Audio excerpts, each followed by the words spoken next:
The working capital cycle is a foundational concept in business plan development because it shows how cash moves through day-to-day operations. A business may generate sales and still face financial pressure if cash is tied up in inventory, or if customers take too long to pay. Managing the timing of cash coming in and going out is essential for maintaining stability, funding growth, and avoiding insolvency. In the slides ahead, I'll focus on why this cycle matters and how to manage it effectively. Working capital is a simple but important measure of a company's short-term financial health. It compares current assets, such as cash and resources expected to become cash soon, with current liabilities or obligations due in the near term. The key idea is liquidity. Does a business have enough available resources to keep operating and pay what it owes? Positive working capital generally supports day-to-day stability, while negative working capital can indicate liquidity risk and make it harder to meet short-term commitments. Every business operates through a repeating cycle. It begins with cash, which is used to obtain the goods, resources, or services needed to operate. Those inputs are then transformed into something the business can provide to customers, creating value in the process. When customers pay, cash returns to the business, and the cycle begins again. The key idea is that business activity is not a one-time sequence, but an ongoing movement from cash to operations and back to cash.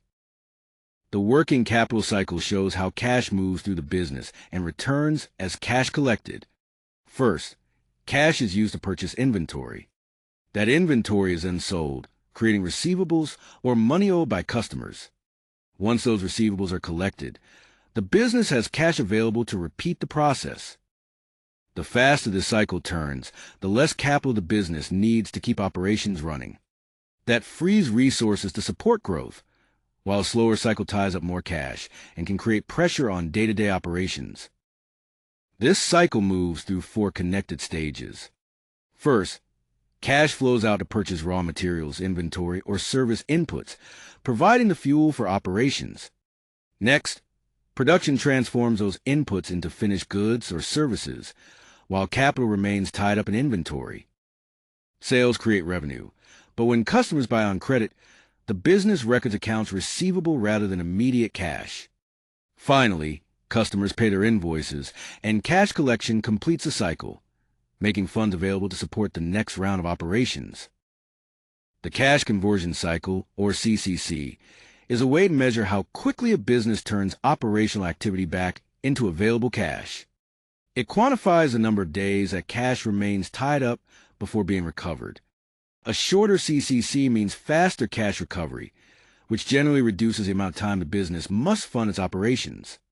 A longer CCC creates a wider gap between spending cash and receiving it, so more external financing may be needed to bridge that gap.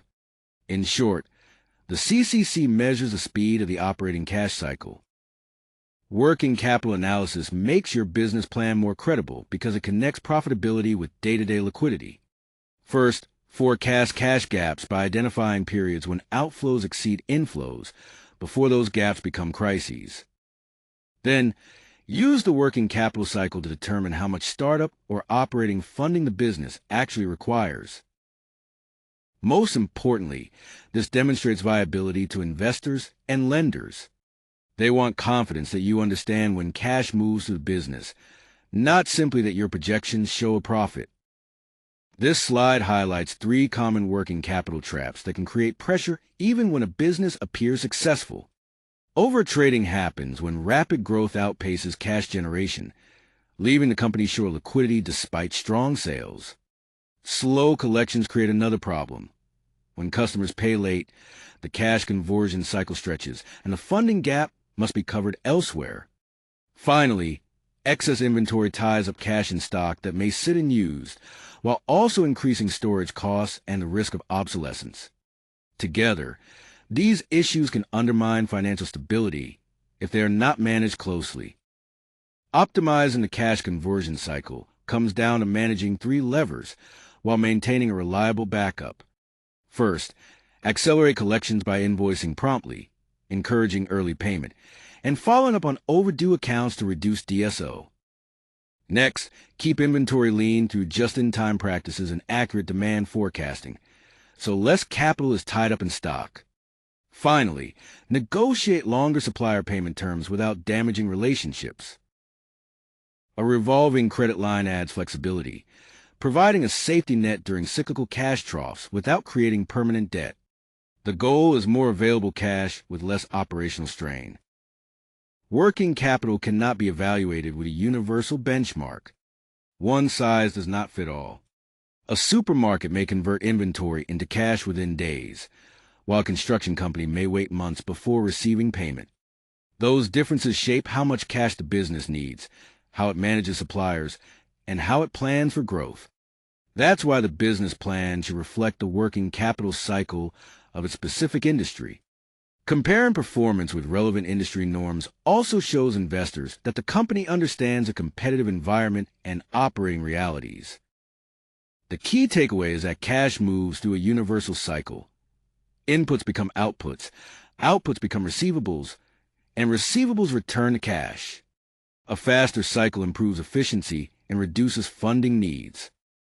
Most importantly, plan for timing gaps honestly, because profit does not automatically mean cash is available.